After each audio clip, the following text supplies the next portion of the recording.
வங்கிகள் அல்லது நிதி நிறுவனங்கள்ல கடன் வாங்கி இருக்கக்கூடிய ஒவ்வொருவரும் தெரிந்து கொள்ள வேண்டிய முக்கியமான விஷயத்தை பத்தி பார்க்க போறோம். வாங்கிய கடனை கட்டலங்கிற காரணத்துக்காக இனி இஷ்டத்துக்கு வங்கி பணியாளர்களோ இல்ல கலெக்ஷன் ஏஜென்ட்டுகளோ யாரையும் மரியாதை குறைவா நடத்த முடியாது. எந்த சூழல்லையும் லோன் வாங்கியவரின் கண்ணியத்தை சிதைக்கிற மாதிரியான விஷயங்களை பண்ணக்கூடாது. கடன் வாங்கியவரின் வீட்டுக்கு இந்த நேரத்துக்கு தான் போகணும், இத்தனை முறைதான் தொலைபேசியில் அழைக்கணும் அப்படின்னு பல அதிரடியான வரைவு விதிமுறைகளை ரிசர்வ் வங்கி வெளியிட்டிருக்கு. இது பத்தி தான் விரிவா பார்க்க போறோம். இது தந்தி டிவி நியூஸ் டீப் டைவ். வழங்குவதற்காக நான் ரஞ்சித்.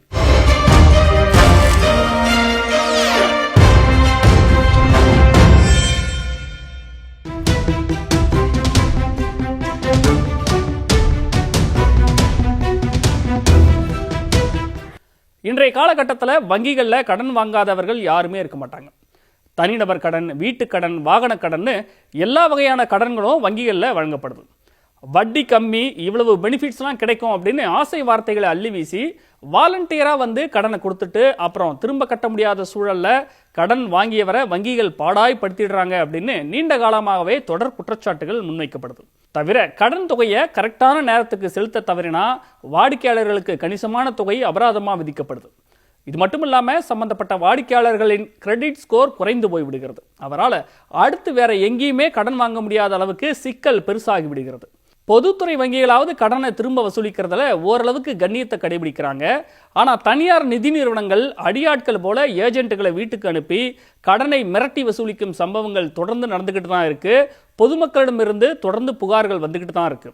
ஆண்டு கணக்கில் மாதம் தவணை தொகையை சரியா கட்டினவங்க கூட எதிர்பாராத விதமா ஒரு மாதம் கட்ட தாமதமானாலோ இல்ல கட்ட முடியலன்னாலோ தொடர்ந்து தொலைபேசியில கால் பண்ணி தொல்லை கொடுப்பதோடு மட்டும் இல்லாம பொழுது விடிஞ்சதும் வீட்டுக்கே நேரடியாக போய் கலெக்ஷன் ஏஜென்ட்டுகள் வாய்க்கு வந்தபடி கேவலமாக பேசுவதும் குடும்பத்தினர் முன்னிலையில கடன் வாங்கியவரை அவமானப்படுத்துவதும் அதிகரிச்சிட்டு வருது.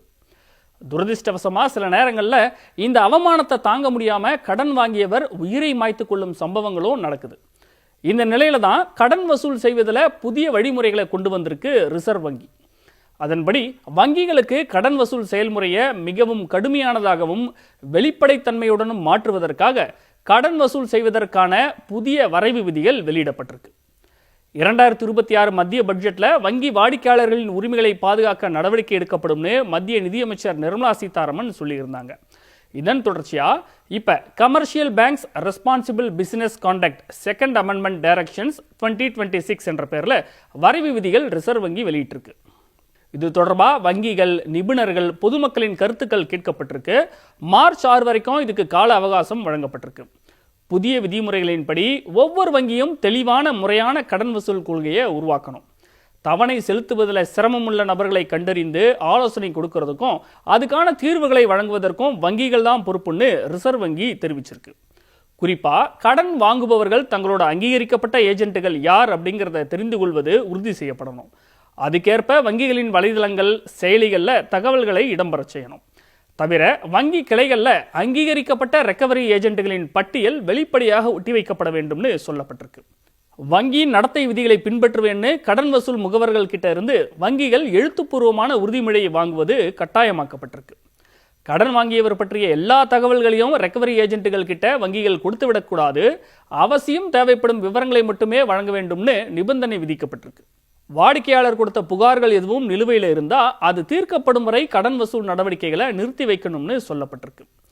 கடன் வசூல் நடவடிக்கைகளை சிறப்பாக செயல்படக்கூடிய ஊழியர்களுக்கு வழங்கப்படும் ஊக்கத்தொகை அவர்களை கடுமையான வசூல் நடவடிக்கைகளை ஊக்குவிக்கும் விதமாக மாற்றிவிடக்கூடாதுன்னு அறிவுறுத்தப்பட்டிருக்கு.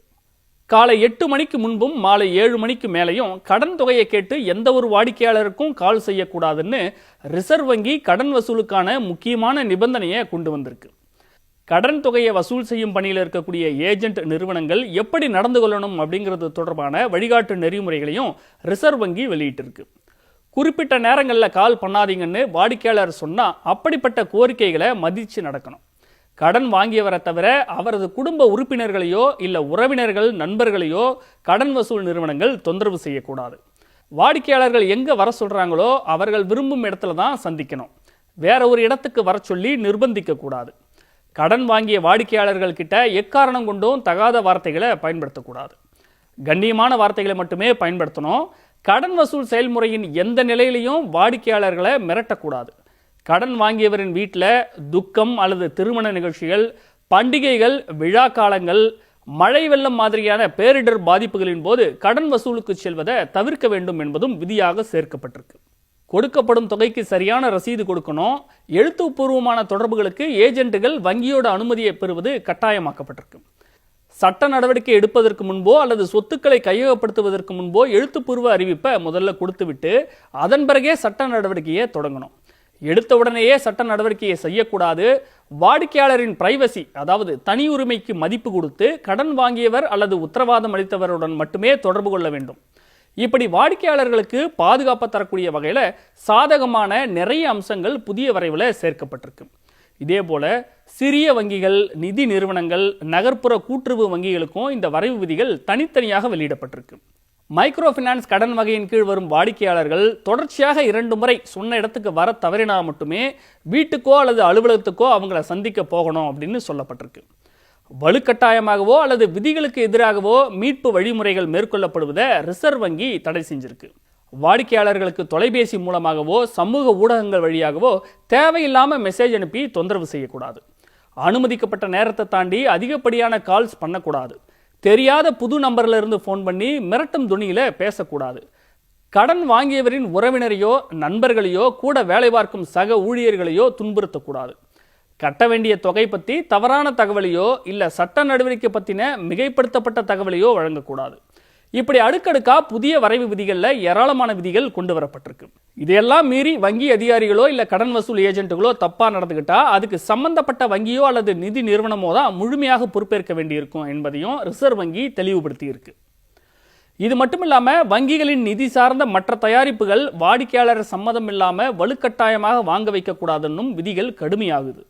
உதாரணமாக லோன் வாங்க போனால் அது கூடவே கிரெடிட் கார்டோ இல்லை இன்சூரன்ஸோ வாங்க வைப்பது மாதிரியான தவறான விற்பனை முறைகளை கட்டுப்படுத்தவும் புதிய வழிகாட்டுதல்கள் முன்மொழியப்பட்டிருக்கு. ரிசர்வ் வங்கியின் புதிய வழிகாட்டு நெறிமுறைகள் கருத்து கேட்பு முடிந்த பிறகு திருத்தங்கள் ஏதாவது தேவை இருந்தால் செய்யப்படும்.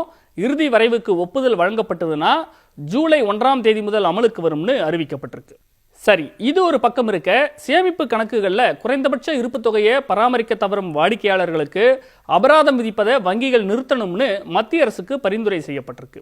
இதுக்கு பதிலாக வங்கி கணக்கில் அதிக இருப்பை வைத்திருக்கக்கூடிய வாடிக்கையாளர்களை ஊக்கப்படுத்தும் விதமாக ரிவார்ட் பாயிண்ட்ஸ், கட்டண சலுகைகள் அல்லது கூடுதல் வட்டி வழங்கும் நடவடிக்கைகளை செய்யவும் மக்களவையின் மனுக்கள் குழு ரிசர்வ் வங்கிக்கு பரிந்துரைத்திருப்பது குறிப்பிடத்தக்கது.